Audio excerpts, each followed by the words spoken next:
네, 1910년 우리나라는 일본의 식민지가 되었습니다. 한일 강제병합, 병술국치.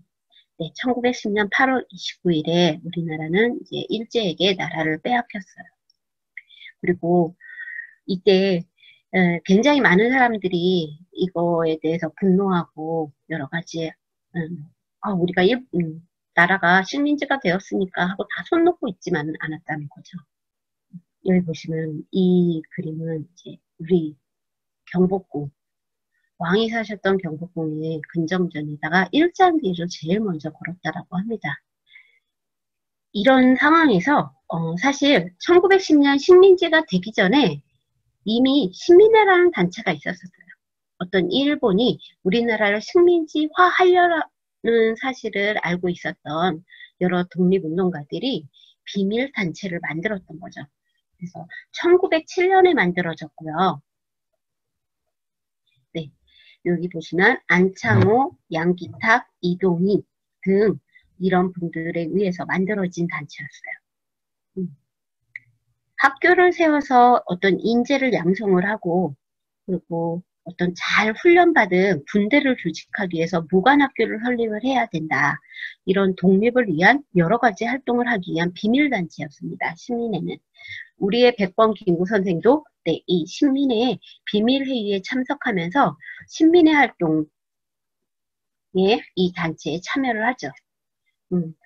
시민회 활동을 하면서 백범 김구 선생은 자신의 전 재산을 다 팔아가지고 이런 독립자금도 모으고요. 또 자신뿐만 아니라 주변 사람들에게도 이런 사실을 알려서 같이 독립운동을 할 동지를 모으고 독립자금 마련을 위해서 애쓰셨습니다. 1911년 김구 선생이 36세가 되던 해예요. 이때 1911년 식민지가 되고 난 다음 해에 안학사건이라는 게 벌어집니다. 네. 신민회에서 이제 백범 선생이 어느 지역에서 활동을 했냐면 지금의 북한 황해도 지역에서 독립자금 모금 책임자로 이렇게 활동을 하고 있었거든요. 그러던 중에 이제 알게 된 사람이 안명근이라는 사람이 하나 있었는데 그 사람이 이제 저기 국내에서는 이런 활동을 하기가 너무 힘드니까 북간도에 가서 독립군을 양성을 하겠다 하면서 백범 김구 선생에게 도움을 요청합니다. 그래서 이때 백범 김구 선생은 안명근과는 생각이 조금 달랐던 거예요. 그러니까 국내에서 조국의 독립을 위해서 국내에서 우리 스스로 힘을 키워야 된다 이러면서 이제 안명근과 다른 생각을 했었는데 이런 안명근이 이런 계획을 하고 있다는 걸 누군가가 일본에게 네, 몰래 신고를 한 거예요. 밀고를 해서 안명근이 이제 평양에서 체포되고 그리고 그 사건을 뭐라 그러냐면 이제 안학 사건. 왜냐면은 이 안명근도 시민회 활동을 했고 그래서 관련자들 시민회 몇 명이 붙잡혔거든요. 근데 일본이 이 사건을 빌비로 신민회 회원 600여 명을 다 잡아들여요. 그리고 그 중에 제가 있다 해서 105명을 기소했는데요. 그 사건을 그래서 105명을 기소했다 해서 105인 사건이라고 합니다. 예, 우리 김구 선생도 이 105인 사건에 네, 기소당하죠. 그래서 이 경성으로 압송되어 옵니다. 그리고 굉장히 심한 고문을 받고 그리고 억지인지 자백을 강요받지만 굴복하지 않죠. 이때 김구 선생이 이 공판을 받고 갇혔던 감옥이 바로 네, 서대문 형무소입니다.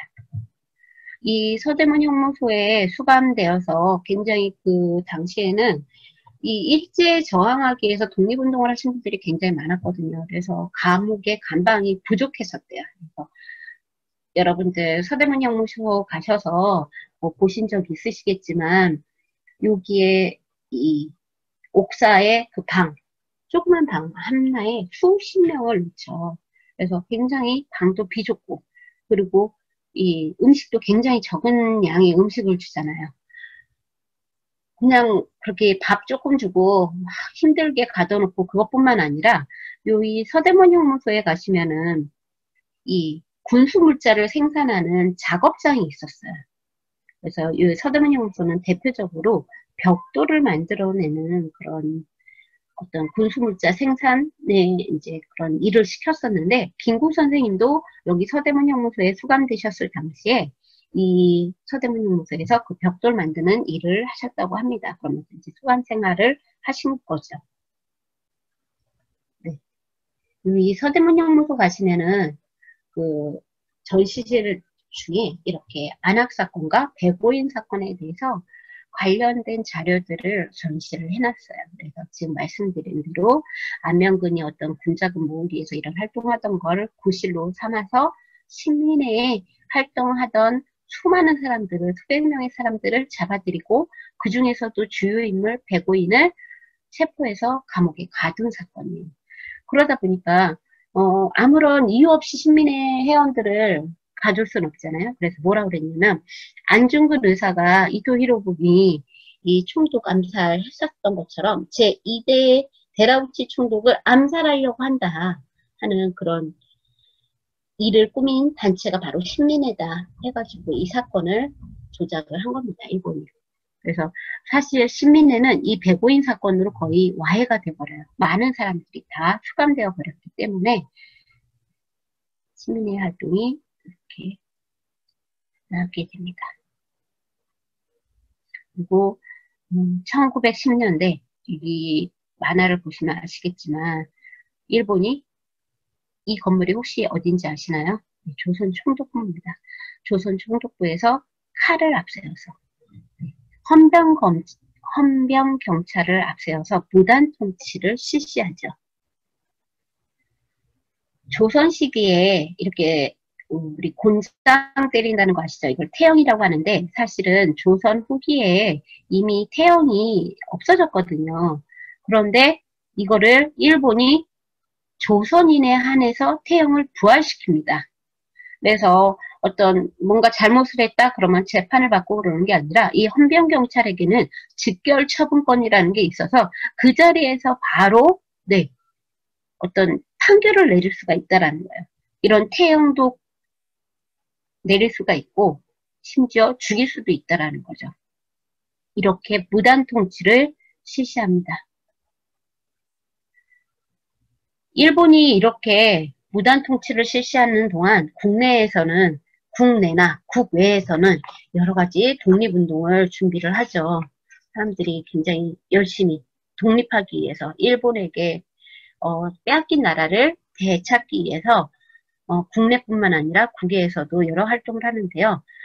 아까 시민회에서도 그런 군사훈련을 체계적으로 시켜야 된다 해서 무관학교를 설립하려고 했다고 그랬잖아요. 그래서 이 신흥무관학교도 이 시기에 세워졌고, 만주, 간도 이쪽 지역으로 많은 독립운동가들이 나가서 활동을 합니다. 그러면 궁금하시지 않나요? 김구 선생은 이 당시에 어떤 활동을 했을까? 네.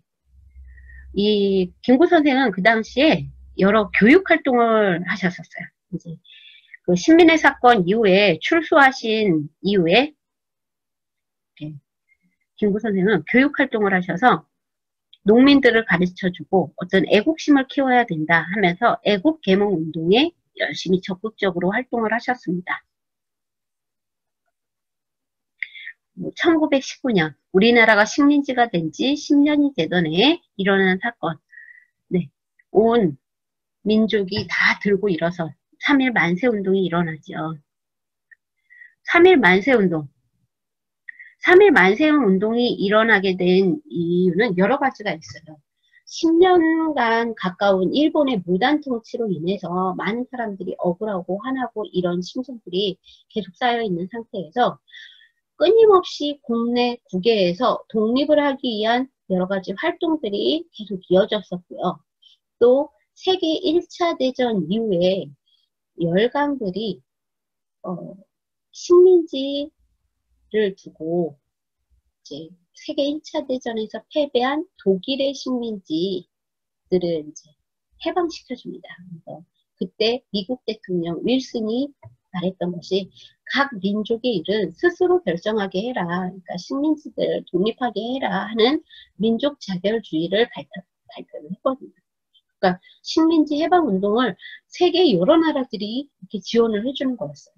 그러니까 이 소식이 조선에도 들어왔을 거고, 미국이 그렇다면 우리의 독립을 도와주지 않을까라는 생각을 했었던 거지. 네, 사실 미국이 민족 자결주의를 발표한 데에는 승전국의 식민지에는 해당 사항이 없다라는 그런 사실 숨겨진 의도가 있었거든요. 그러니까 우리는 일본의 식민지였고 일본은 미국과 함께 세계 1차 대전에서 승전국 편에서 전쟁에 참여했기 때문에 사실 조선에게는 이 민족 자결주의가 해당되지 않는 상황이었었어요. 그리고 당시에 고종 황제가 너무너무 건강하셨던 고종 황제가 갑자기 하루아침에 돌아가셨어요. 그러면서 나왔던 이야기가 독살설. 예, 고종 황제가 일본에 의해서 아무래도 독살당하신 것 같다라는 이야기들이 퍼져서 일본에 대한 반감이 굉장히 심하게 고조되고 있는 상황이었어요.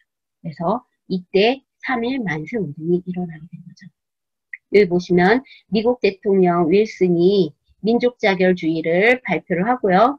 이 사실을 일본에 유학을 간 한인 유학생들이 먼저 접하고 도쿄 한복판에서 조선의 독립을 외쳤던 거죠. 그리고 국내에서는 고종 황제가 갑자기 돌아가시고 그렇게 해서 그 모든 상황들이 다 한꺼번에 어우러져서 3.1 만세운동이 일어나게 된 거예요. 3.1 운동의 결과 사실 3.1 운동은 우리가 이렇게 만세, 비폭력 저항 운동이었는데 일본이 어떻게 되느리죠? 일제에 굉장히 무자비한 탄압으로 인해서 엄청나게 많은 사람들이 죽고 다치게 되었습니다.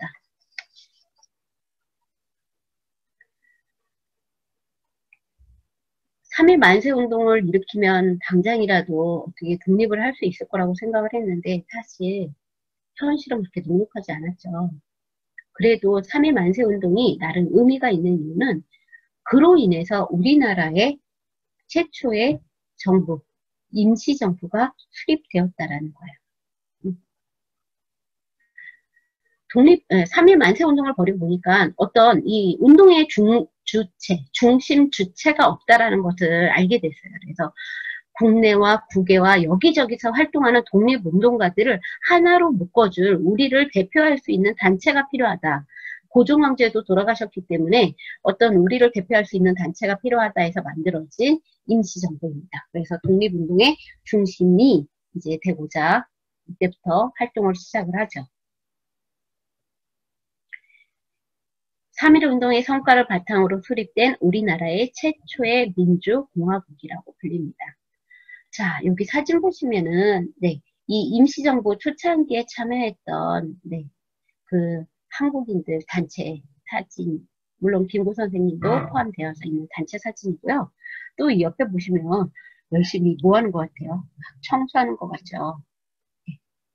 백범 김구 선생도 이 상하이에 임시정부가 수립됐다는 소식을 듣고 상하이로 망명을 떠나십니다. 3.1 운동 이후에 국내에서 사실 활동이 너무 어렵고 새로운 활동 지역을 찾아 나서신 거죠. 그 임시정부를 바로 가서 이야기를 합니다. 내가 평소에 독립된 정부의 문지기가 되기를 난 소원한다. 막 그러면서 난 문지기라도 좋으니까 여기서 일하게 해달라고 이야기합니다. 그래서 백범 김구의 이런 이야기를 듣고 이 당시에 임시정부에서 이제 활동하셨던 안창호 선생의 추천으로 인해서 경무국장이 되십니다. 경무국장은 뭐냐면 지금으로 치면 경찰이라고 보시면 돼요. 그래서 우리 대한민국 정부의 최초의 경찰, 그럼 바로 네, 김구 선생을 떠올리시면 돼요. 경무국장. 그래서 경무국장은 이제 어떤 임시정부 청사를 지키고 어떤 경찰의 활동, 그리고 정보를 수집하는 일, 그리고 검찰, 법원의 그런 기능까지 모두 처리하는 중요한 임무를 맡으신 분이세요. 그래서 그 임시정부의 경무국장이 되셨을 때 나이가 44세셨다고 합니다. 이 임시정부에서 여러 활약을 이때부터 계속 끝까지 하시게 됩니다. 1910년, 네, 그리고 1919년 3.1 만세 운동을 거치고 나서 1920년대 일본은 굉장히 이제 정책을 다르게 하죠. 그전엔 헌병경찰을 앞세워서 무단 통치를 실시했다면 이번에는 독립운동가들을 이간질시키는 말로는 이제 문화적으로 문화 통치를 하겠다라고 얘기하면서 이간질 정책을 펼칩니다. 그래서 이 당시에 굉장히 많은 독립운동가들 중에 친일파로 돌아선 분들이 굉장히 많아지게 돼요. 그러다 보니까 사람들이 뭐야 독립운동한다고 하더니 이제는 친일 행각을 하네? 하면서 이런 독립운동을 하던 사람들에 대해서 보는 시선이 조금 마냥 좋지만은 않았어요. 그리고 독립운동가들 내부에서도 약간 분란이 일어나기도 했고 생각하는 바가 조금씩 다르니까 그러다 보니까 이 일본의 어떤 이런 이간질 정책에 의해서 임시정부가 굉장히 많이 힘들게 돼요. 자금난, 인력난에 시달리게 되고 그리고 내부에서 여러 가지 자꾸 충돌이 일어나게 되는 거죠. 독립운동가들 내에서. 그래서 사람들에게도 조금 그 옛날처럼 지지받고 그리고 지원받지 못하고 그래서 이 임시정부에 위기가 다가옵니다. 이때 이 위기를 극복하고자 김구 선생이 만든 단체가 바로 이 한인애국단입니다. 한인애국단은 1931년에 임시정부 내에 이렇게 조직된 단체인데 56세 나이에 만드신 거예요.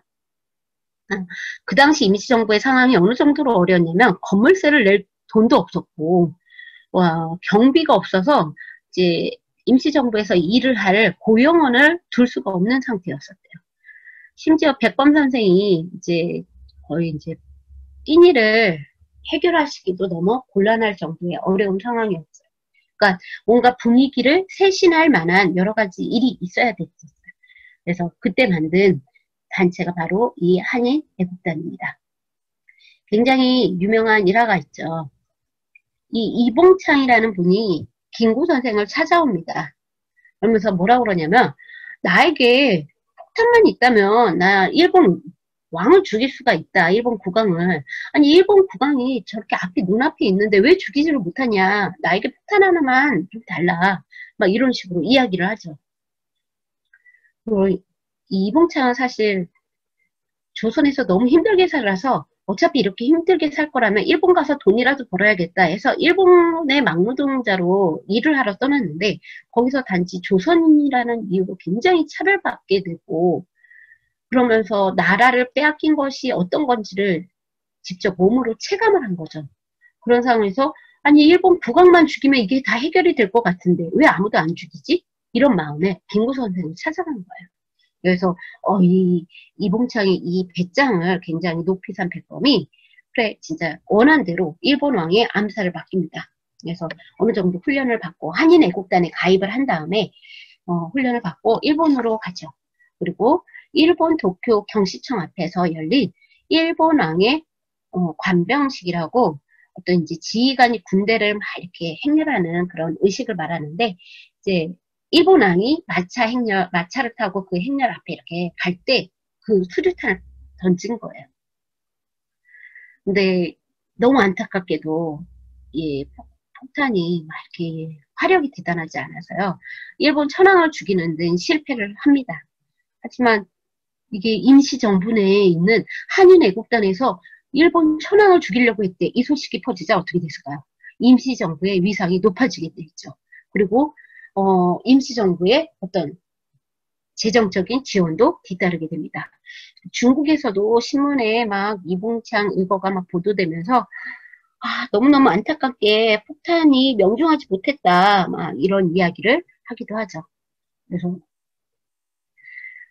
이렇게 중국의 어떤 신문에 실린 기사 때문에 일본이 이거를 핑계 삼아 상하이 사변을 일으킵니다. 중국을 쳐들어오는 거죠. 침략을 한 거죠. 그리고 그 상하이 침략에 승리한 일본이 1932년 네, 홍커우 공원에서 상하이 침공 그러니까 어떤 축하 행사를 열죠. 그럼 누가 떠오르세요? 네, 전 윤봉길 의사를 이야기하려고 하는 거죠. 먼저 이봉창 의사가 그 폭탄 던지기 전에 우리 독립운동가들은 어떤 의거를 벌이기 전에 항상 사진을 찍었다고 합니다. 왜냐면 마지막 사진이 될 수 있기 때문에 이렇게 활짝 웃고 찍은 이봉창의 사진이고요. 아까 이야기한 대로 이 이봉창 사건으로 인해서 중국의 신문에 난 기사를 빌미로 일본이 상하이를 침공했고, 그리고 상하이 침공, 침략, 승전을 축하하기 위해서 홍콩 공원에서 이 축하 행사를 열었는데, 이때 일본 영사관에서 여기 다 참여해도 돼요. 그렇지만 이제 안전을 기하기 위해서 다 각자 개인 도시락과 물병만을 들고 올 수 있다. 그래서 백범 김구 선생이 이 좋은 기회를 놓칠 수 없다 해가지고 도시락 폭탄을 만들죠. 물통형으로 된 폭탄하고 도시락 모양으로 된 폭탄을 만들어서 애국단원인 윤봉길 의사에게 전달합니다.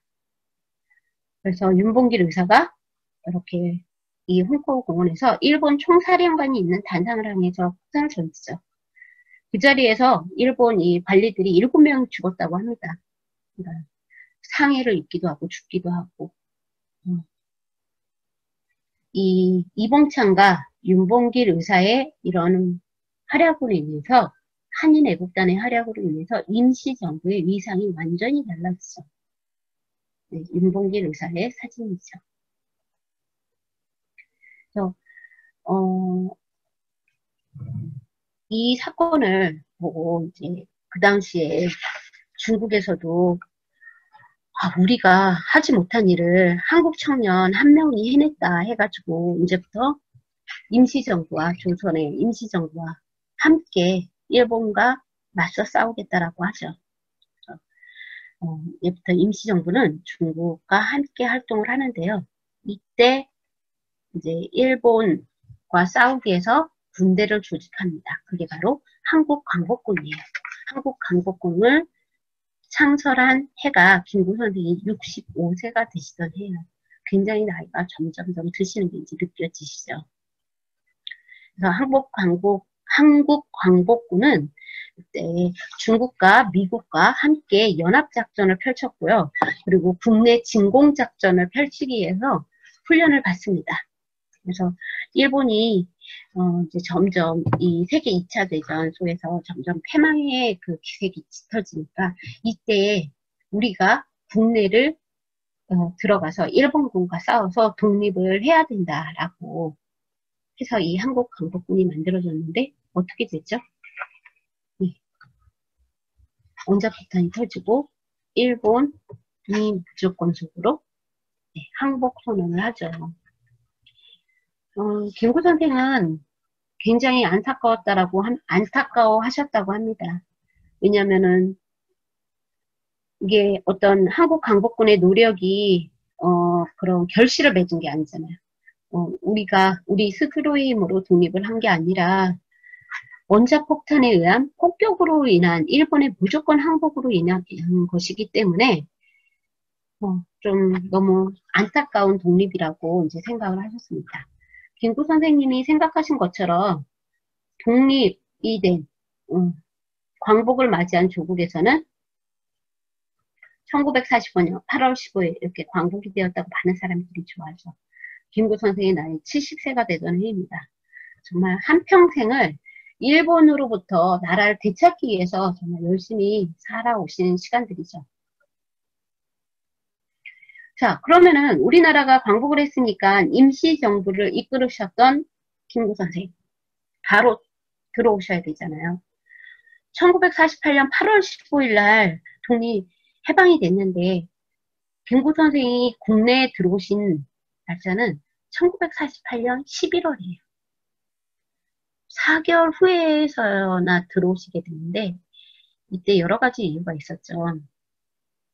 미국과 소련의 군대가 남쪽과 북쪽에 동시에 들어옵니다. 일본의 항복선언이 있자마자. 그러면서 남쪽 지역을 관할하던 미군이 미군정을 실시하면서 여러 가지 이야기를 하는데 현 상태 유지, 왜? 혼란스러우면 안 되니까 현 상태 유지하겠다와 또 하나 지금 국내에 있는 각종 단체들, 여러 단체들을 인정하지 않겠다라는 이야기를 해요. 그래서 그때 김구 선생님 보고 어떤 임시정부를 대표하는 어떤 단체의 수장으로 들어오면은 안 된다라고 이야기하셔서 개인의 자격으로 돌아오십니다. 이걸 너무 잘 표현한 만화 장면이 있어서, 책에 실린 만화 장면이 있어서 제가 이거를 사진을 좀 찍어봤는데요. 여기 보시면은, 이제 김구 선생이 이제 이 여비를 마련하기 위해서 굉장히 또 고생을 하셨다고 합니다. 그래서 비행기 값을. 그래서 이렇게 여비를 마련해서 진짜 몇십 년 만에 고국에 돌아옵니다. 그런데 막상 고국에 도착했을 땐, 이 환영 인파들이 없었죠. 왜? 미군에 의해서 미군정이 실시되는 시기여서 김구 선생의 어떤 귀국 소식을 많은 사람들이 모르고 있었기 때문이기도 하고요. 김구 선생의 영향력이 굉장히 컸기 때문에 이걸 견제하는 사람들이 많았습니다.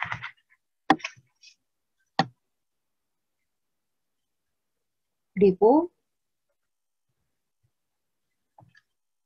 미국과 소련에 의해서 미소 공동위원회가 설치되고 우리나라가 앞으로 어떻게 이게 이제 나라를 세우는데 어떻게 해야 될 것이냐.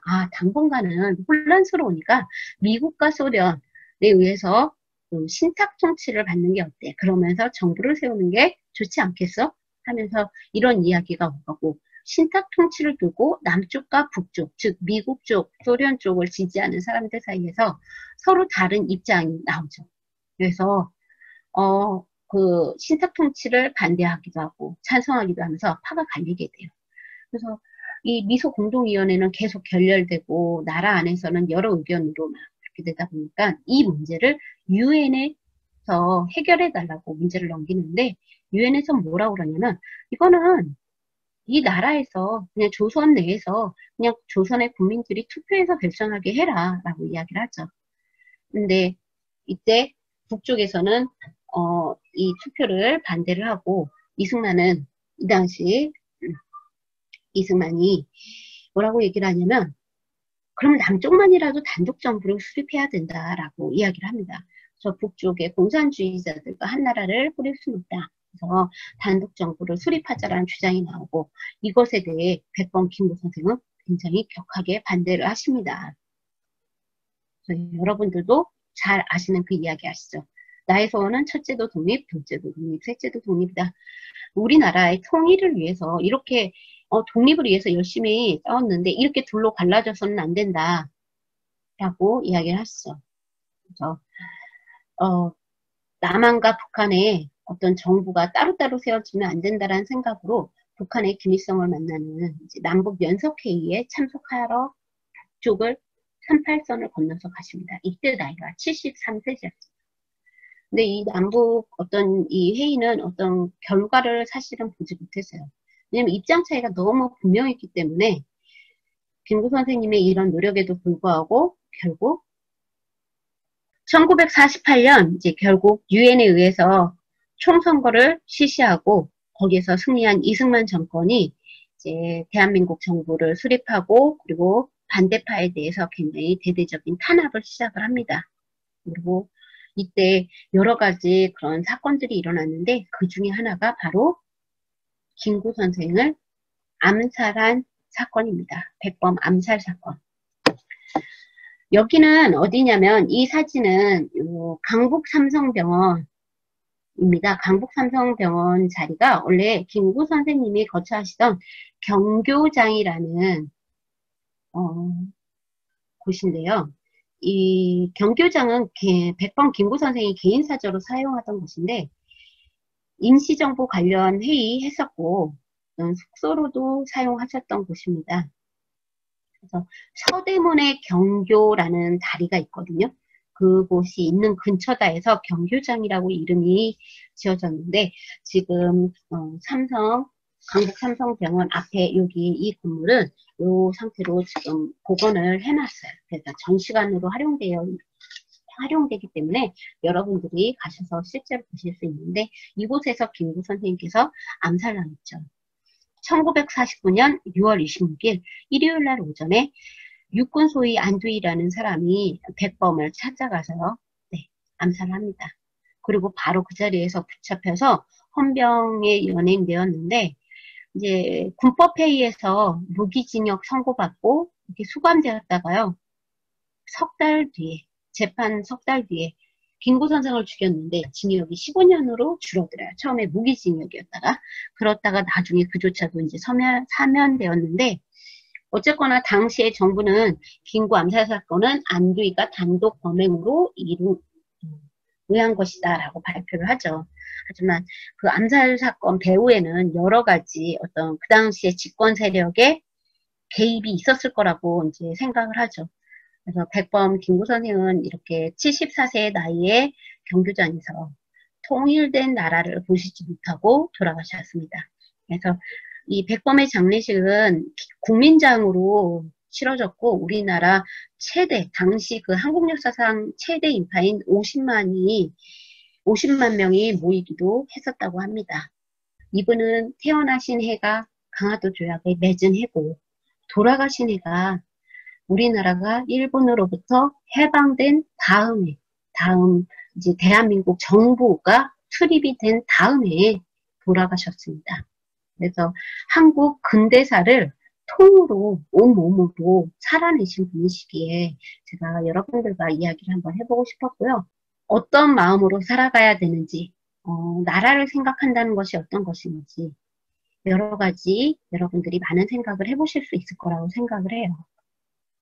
마지막으로 김구 선생님께서 하신 말씀으로 이 수업을 마무리를 하려고 하는데요.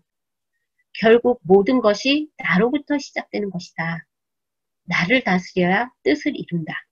모든 것은 내 자신에 달려있다. 이 말씀은 모든 것에 다 적용이 되는 것 같아요. 청년 시절 그리고 어떤 나이를 점점 먹어가면서 나라 일은 식민지 시대를 사신 분이 어떻게 우리나라를 다시 되찾을 수 있을까? 나라를 되찾는 것도 결국 나부터 시작하는 거고 내가 나의 뜻을 잘 다스리고 이루는 것이 결국은 이 나라를 독립시키는 것이다. 모든 것은 내 자신에 달려있다라는 이 말씀을 좀 기억을 해주셨으면 좋겠고요. 지금까지 긴 수업 잘 들어주셔서 감사합니다.